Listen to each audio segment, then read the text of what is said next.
Dennis Prager, welcome. I'm in a great mood. I'm usually in a great mood. I'm blessed. Also, I work on it. But you got to read my happiness book. Actually, you don't have to read my happiness book. It's important to aim to be happy and to act it even if you don't feel it, because then you'll feel it. And anyway, it's better for other people because people like to be around happy people. I don't know if I've even addressed that on one of the fireside chats. It's such a big theme in my life, but that's for another time. On behalf of Otto, welcome.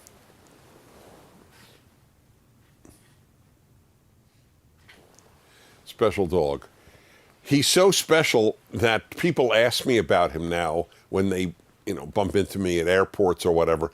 I was just in Montreal giving a speech, and a woman who came to the speech showed me on her phone she has a picture of Otto from the fireside chat. And why does she carry it around with her? Because it relaxes her. Isn't that something? My dog in LA relaxes this woman in Montreal, Quebec, Canada. That's the world we live in. There could be good things and bad things on the internet. Anyway, welcome. This is a chance for me to just think aloud with you. There's nothing rehearsed. There's no teleprompter. There's no rehearsal. It's completely spontaneous. I take questions from you after I offer you some thoughts. So welcome to my home. Some thoughts. At this speech in Montreal, there was a young girl, maybe 8 years old, 8 to 10 years old. And she got up and she asked me about global warming, climate change, whatever the current term might be. And I wish I recorded my response. I record 99% of my speeches, and I didn't record this one in Montreal for whatever reason. But I should have, because the response I gave her elicited a prolonged ovation from the audience. I don't speak for ovations, but I felt at that moment that their spontaneous applause came from deep, deep passion. They were so happy to hear somebody tell a kid, "Don't worry." And that's what I want to talk about. When I see all these young kids around the world, actually, not just the United States, around the world, and they are worried and angry. They don't think they have a future. I played on my radio show a clip from a girl, who was 8 years old, said, "We're going to die." And I was thinking, and I said this on my show because it was the happiness hour when I just deal with the issue of happiness. And I said, this is the first generation in American history where the kids are worried about dying, have a dark vision of the future. Kids in the Civil War didn't. Kids in World War I didn't. Kids in World War II didn't. Kids during the Cold War didn't. Isn't that astonishing? This is the only generation, and I totally blame the adults. I don't blame the adults for inaction on global warming. I blame the adults who scare children. Shame on you. You will have to answer before the creator of the universe who judges people for what you did in scaring this next generation of kids, so many of whom are not only scared, but think, "Oh, why should I have a family? My kids will die anyway," it's beyond belief. This has never happened. Jews whose families, whole families, parents, grandparents, cousins, brothers, sisters, children, were slaughtered by the Nazis in the Holocaust. They went on to have children. They went on to believe there is a good future. And if anybody should have been cynical and not had a family, it would have been them. And then kids living in the freest, most affluent times in the history of the world, materially the best childhood in human history, they're worried about dropping dead because the earth is getting warmer? Sick adults have scared them. Sick, poisoned, angry, ignorant adults have done this. I'm not denying the world is getting warmer. If it's getting warmer, it's getting warmer. Truth is truth. I'm committed to truth before any other value. But this is hysteria. Hysteria that you're going to die, that this is an existential crisis. If there are two things that prove it's not existential, three things. One is the how long we've been told it's an existential crisis. I'll get to that in a moment. Two, all these rich people who are the elite that are the most scared, why do they have oceanfront and seafront properties? How come they're not all selling their properties on the eastern seaboard of America or the western seaboard of America? There's still a fortune of money to have a seaside property in Florida.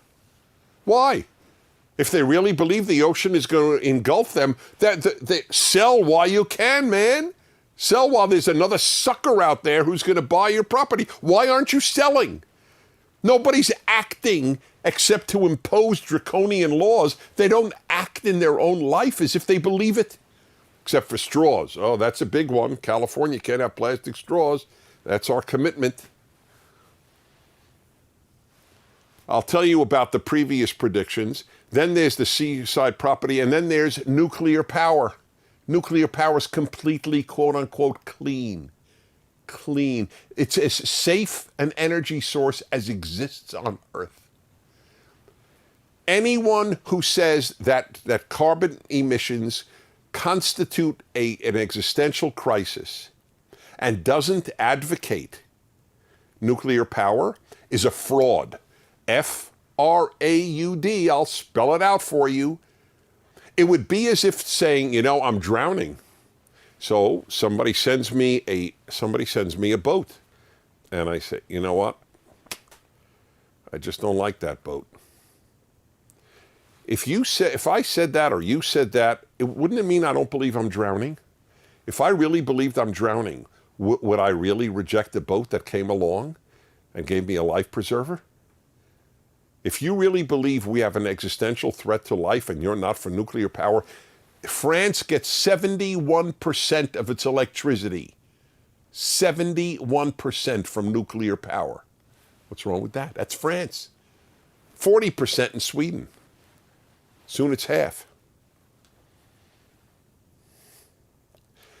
It's hysteria. Those prove it's hysteria.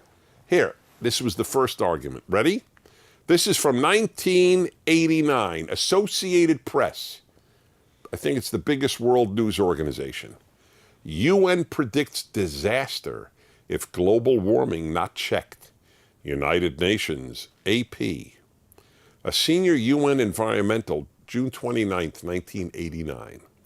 A senior UN environmental official says entire nations could be wiped off the face of the earth by rising sea levels if the global warming trend is not reversed by the year 2000. Guess what? We're way beyond the year 2000, and it hasn't happened, has it? Every few years I hear we got X number of years to go. I'll give you more. Coastal flooding and crop failures would create an exodus of eco-refugees, threatening political chaos, said Noel Brown, director of the New York office of the United Nations Environment Program, or UNEP. He said governments have a 10-year window of opportunity to solve the greenhouse effect before it goes beyond human control. As the warming melts polar ice caps, ocean levels will rise by up to 3 feet, enough to cover the Maldives. I was just in the Maldives. They're not covered. And I was in the Maldives 30 years or 29 years after this prediction of 10 years. Enough to cover the Maldives and other flat island nations, Brown told the Associated Press in an interview on Wednesday. Every 12 years, we have 12 more years till the world drowns. You kids who are losing sleep over this, it is, in my opinion, and I'm sorry to say this because I want you to love and respect your parents, and I'm not blaming your parents, but some adult is responsible for your fear. Adults should not be putting fears in children. That's the opposite role. An adult is supposed to protect children from fear, not inculcate fear in children. It's a form of child abuse. That's how I look at it.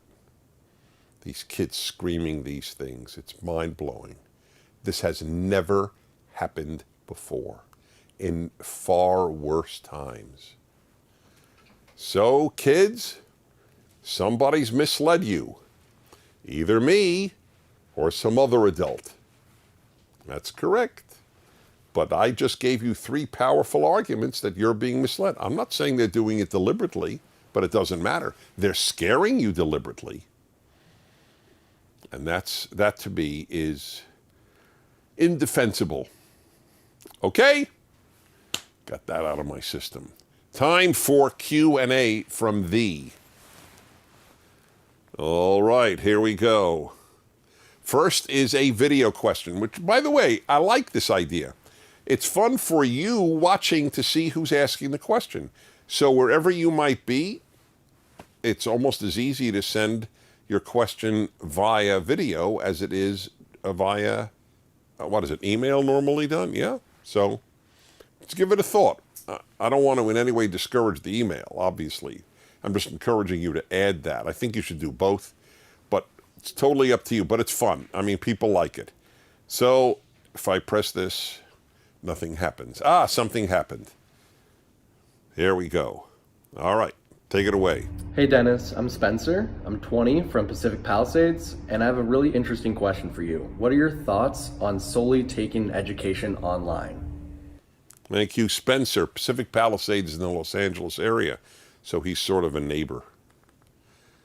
And thank you for that. I have no problem with it. My stepson is truly gifted in the area of IT and computers and anything electronic and building. I mean, he really is gifted. And he learned it all on computer, all on the internet. All.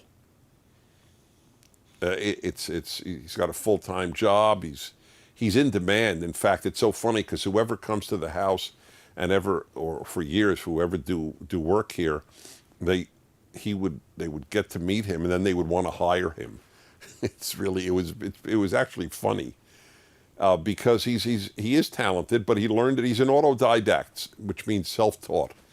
He's an autodidact via computer.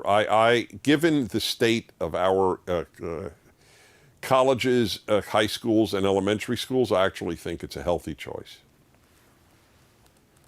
Just make sure that you find friends and stuff, because you have to, it's critical to relate to people. All right, Matty is 33 in Vancouver. How you doing? Dennis, I'm worried that I'm going bald, and I see a lot of guys who try to cover it up or delay it.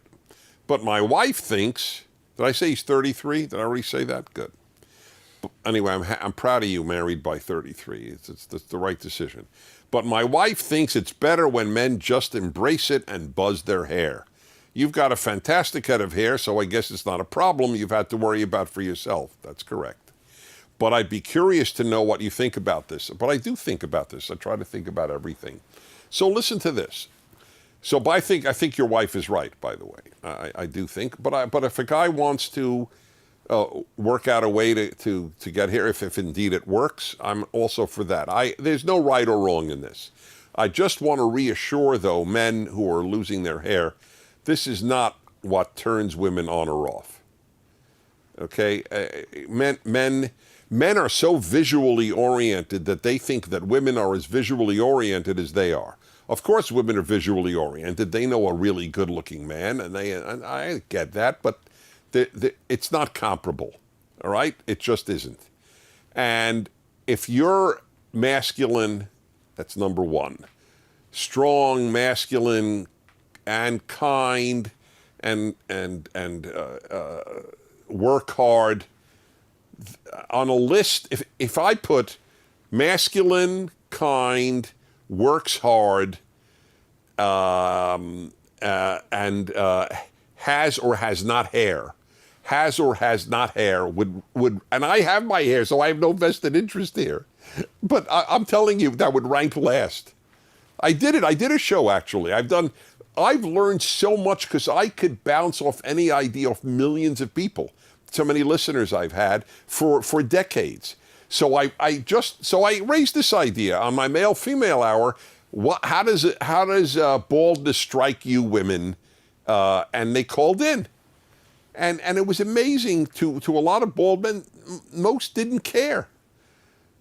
You know, there was so many more issues in whether he was attractive, a man was attractive to her. You know, did he stay relatively in shape? But the masculinity was the biggest. Women want masculine men, whatever masculine means. I mean, I have my own working definition of it, which is strong. That's it. That he has strength. That doesn't mean that he is a tyrant, but he has strength, and it radiates from him. Charm, personality, money. I mean, let's be honest. Guy has money, he has an advantage. There's no question about that. Okay, woman has looks, man has money. They're built-in advantages. They're not enough, but they're built-in advantages. That is correct. But the notion that you're bald and that, you know, and it rules you out or anything close to that is just not true. So that's what I learned from women. And by the way, I mean, a lot of guys actually look terrific, as you know. In fact, sometimes I've even joked, I have all my hair, my luck, now bald is in. So, okay. All right, let's see here. Next.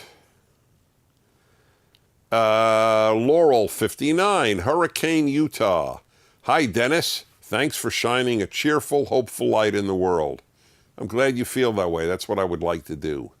With all your traveling, do you have strategies for reducing jet lag? Yes, believe me. I can write a mini book on the thought.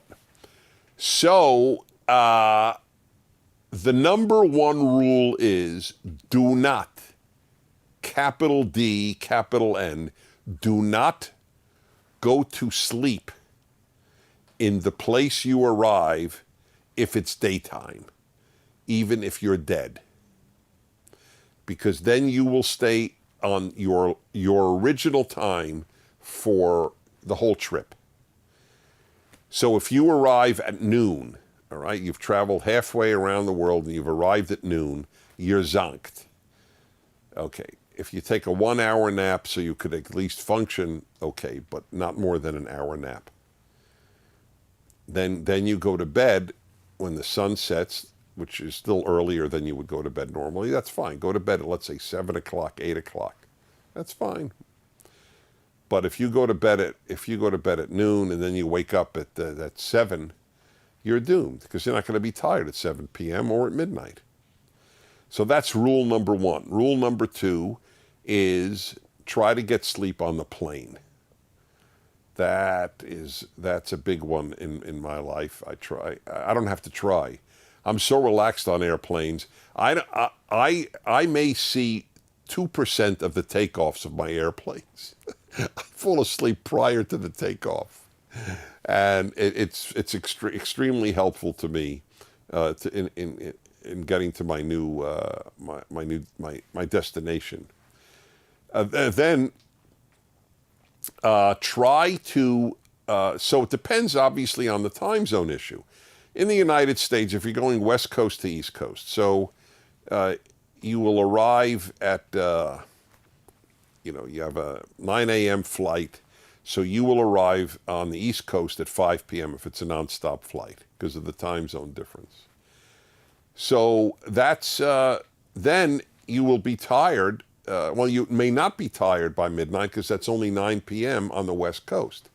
So therefore, it might be advisable in that case to take a very early flight or get less sleep the night before on the West Coast, so you will get tired earlier on the East Coast. Think in advance. Another thing psychologically, change your watch as soon as you get on the plane. Put your brain and mind on the new time that you're going to. Okay? Is that good? Good. The rest is luck. I'm very lucky. I fall asleep anywhere I go. I wake up anywhere I go. I'm very lucky. All right, let's see here. Yael, 17, Los Angeles, Prager Force. Thank you for being in Prager Force. Hi, Mr. Prager. I had the honor of meeting you a few weeks ago at the PragerU Gala. What's your suggestion on fighting anti-Semitism as it grows rapidly and comes from all sides of the political spectrum? Any advice? Well, in America, at least, it mostly comes from the left. The Jews on campuses are harassed by leftists, not by rightists. So even though you say all sides of the spectrum, it's more one than the other right now. As Alan Dershowitz, who is a liberal, a Democrat, and a Jew, said to me, and you will see it in the film No Safe Spaces, which I strongly urge you to go when it comes out in movie theaters. Adam Carolla and I are the quote-unquote stars, but the reason it's great is not because I'm in it, or Adam in it, and he's terrific. It's a great film, period. Alan Dershowitz says to me in his apartment, as an American, as a liberal, as a Democrat, as a Jew, I am more afraid of the left than the right. Okay? And it's a lifelong, and a Hillary Clinton supporter. It has to be fought. It has to be fought by non-Jews. Just as I spend a good deal of my time defending Christians, non-Jews have to spend a lot of time defending Jews, and they have to call it out when it's there. And Israel hatred, not Israel criticism, Israel hatred is anti-Semitism. If 210 countries in the world, the one you hate the most is the Jewish state, you're sick. There's something wrong with your moral compass. Okay? It's a pretty wonderful place, actually. You've picked on it because it's Jewish, not because it's bad. Iran is bad. North Korea is bad. Russia is pretty bad. China is bad. Okay, that's bad. Not the Chinese, not the Russians. I'm talking about the governments. Robert in 19, San Antonio. How's our time, by the way? 23 minutes in. Robert, 19, San Antonio, Texas. Does Dennis Prager like to gamble? Well, let me ask him. Dennis, do you like to gamble? No, I don't. I have nothing against it, by the way. I mean, I have against anything that, hurts your life. There are people who have gambled away their life savings and then their family savings and ruined families and ruined marriages. But otherwise, if you want to gamble, have a good time. I just don't find it interesting. And I'll tell you why. Because I know a lot about this. I've been to Vegas many, many times, for example. So I learned this. The trick is to learn yourself and learn your nature. Sometimes you have to work with it, and sometimes you have to work against it. So I realized very early on one of my first trips to Las Vegas in my 20s, I realized it bothered me much more to lose $50 than it made joy in my life to win $50. That's why I stopped. I'm a big one on happiness. I've always wanted to be happy. I really hate unhappiness. And I realized there's no comparison. I was much unhappier losing 50 than I was happy winning 50. But that was it. Because if I lost 50, I think, oh God, what I could have bought with that $50 and enjoyed. And now I'm out. But if I won $50, I didn't think, whoa, look at what I could buy with $50. So, and anyway, I didn't get the thrill. People get a thrill, and that's fine with me. I'm not, again, I'm not against it. The human being is not perfect. I am not in the business of making saints. I'm in the business of fighting evil. It's a big difference. That's a subject I ought to talk about. What I really want from people. I don't expect people to be saintly. I expect them to sin on little issues.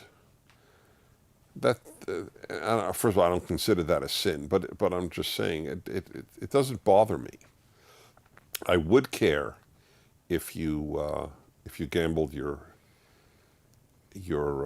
family's money away. You know, there is a Twilight Zone episode. Twilight Zone was one of the most brilliant television. What do you call something that has episodes each week? Series? Yeah. It was profound and profoundly moral every episode. The Twilight Zone may have been the best thing ever on American television, but I'm not a great connoisseur of TV, so I may be wrong. But anyway, that's my experience. One of the episodes is about a guy who was a gambling addict.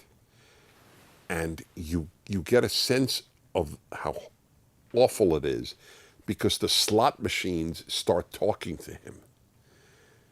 They seduce him like a beautiful woman would seduce a man. The slot machine would seduce him. And by the way, for a gambling addict, it probably is more powerful than the sex drive. It's very, very powerful. And that's why there's Gamblers Anonymous, and this is a very serious thing, the gambling addiction. It's huge in Asia, huge. Whatever increases adrenaline can be addictive. You can get addicted to the adrenaline rush. That's what people love. And I don't have an adrenaline rush in gambling. I've never had to fight it. It doesn't matter to me. And by the way, I learned how to win at blackjack, just for the record. I want you to know, if the dealer is 4 decks or more, I could probably, over the long run, win at blackjack, because I know blackjack strategy, I know counting cards, and so on. After 4 decks, the house has the huge advantage. Some of you have no idea what I'm talking about right now, but those of you who do know I know what I'm talking about. Okay, that's it. Next. All right, we lost our place here. I'm getting to a next one. All right, now this is ironic. Parker, 15, the age is important here. New Knoxville, Ohio, USA. What are your thoughts on the idea of climate alarmism even as early as middle school?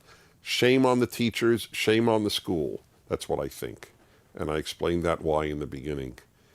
You're living at a wonderful time. There was less human starvation, there was less human misery physically today than there has been in recorded history. And all we're hearing about is how everything is going downhill. Maybe people need alarmism. You know what? Alarmism gives you an adrenaline rush like gambling does. I think people are addicted to hysteria. I mean that literally. They go from hysteria to hysteria. When I was a kid, I was told ZPG, zero population growth. There won't be enough food to feed all the people. None of you should have children. There's more food than ever. What's the time frame? 29 and a half. Okay, then I think we're good. I got more here. I'm going to take obviously another time. They're really good. They're really, really, really good questions. This is a lot to me. Yeah, do I have time for one more? You can take one more. Scott, 17, Beaverton, Oregon. What is your opinion on video games when it comes to violence? Do you believe that violent games directly contribute to real-world criminal activity? I could be persuaded that it does if people showed me data that I found to be compelling, but I personally don't believe that. People have said that pornography leads to rape. I've seen no proof of that. It's not a defense of pornography any more than this is a defense of violent video games, which I don't like. And for that matter, I don't like video games. If it takes too much of a person's time, I don't care if it takes a little time. If it's in moderation, like gambling, I have no reaction to it. But we have to tell the truth. You can't be opposed to something and then make up how evil it is. That's not right. The right can't do it, the left can't do it. I've been saying this about pornography for a long time. There are arguments against it, but certainly not that it leads to rape. If anything, it's a substitute for rape. People can live their fantasy life, and then they don't have to act it out. The countries with pornography have less rape than the countries that ban pornography. There's virtually no legal pornography in the Muslim world, where women are in many cases much more mistreated than in the West, where there is pornography. Just to give you an example. And video games, I don't know. Why will playing a video game where you shoot up the enemy have you then go out into a movie theater and shoot people to death? I just don't. In a truly abnormal mind, it might trigger that desire, but the desire was there to begin with. So it's not. I've not seen the compelling data.